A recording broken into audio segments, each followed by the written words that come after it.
Bon, il est vraiment temps de modifier le setup actuel, je me suis dit que j'allais vous montrer ça. Donc, mais avant, pour ceux qui suivent la chaîne depuis le début, ont bien vu l'agrandissement du setup. Alors, forcément, petit à petit, beaucoup plus d'espèces sont arrivées. Donc ici, ça me prend 3 étages. L'étage du milieu pour les messors et les fondations endémiques. Le tapis ici est vers 26 degrés. Le deuxième tapis au-dessus est vraiment surchargé. J'ai mis tout ce que je pouvais vraiment. Celui-là est à 27. Donc il y a par exemple les Consobrinus dessus ou les Scutularis.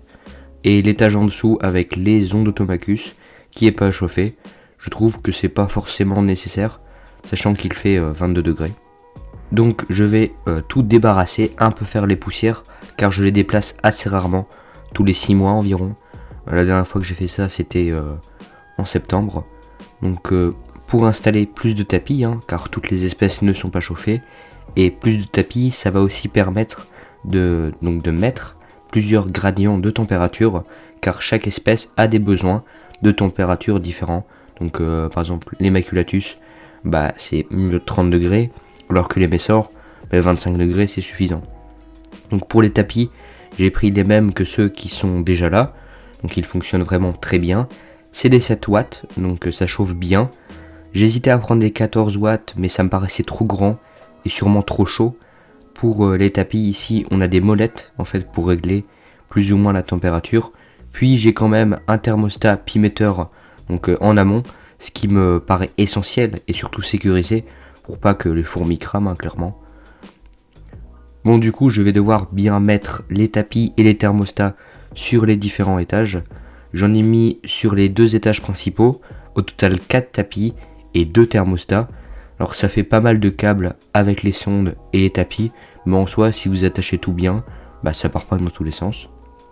Il reste plus qu'à mettre les fourmis.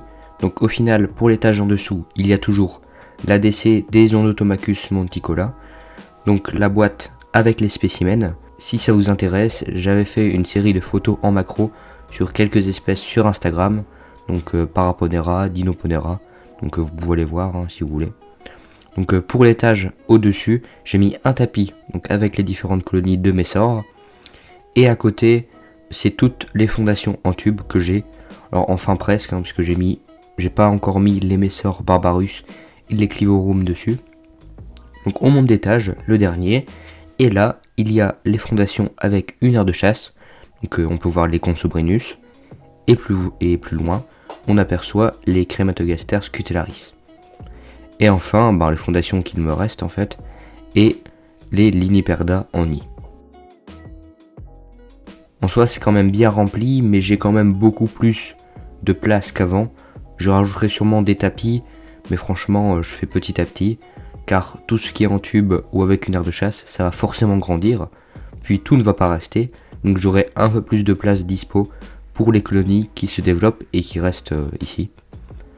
Donc j'allais oublier aussi de remettre les fourmis en métal pour la déco, donc c'est toujours bien avoir un peu de déco. Et pour bien contrôler la température, je mets un thermomètre qui mesure la température ambiante et un autre sur un tapis. Donc alors j'ai jamais eu aucun problème avec les températures, mais vaut mieux en mettre quelques-uns quand même.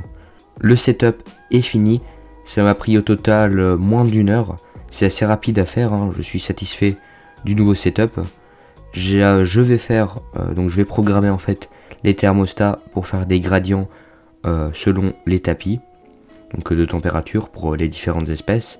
Donc les places changeront peut-être un peu, c'est à tester franchement avec les besoins de température des espèces. Donc vous pouvez toujours me dire en commentaire si le setup vous plaît.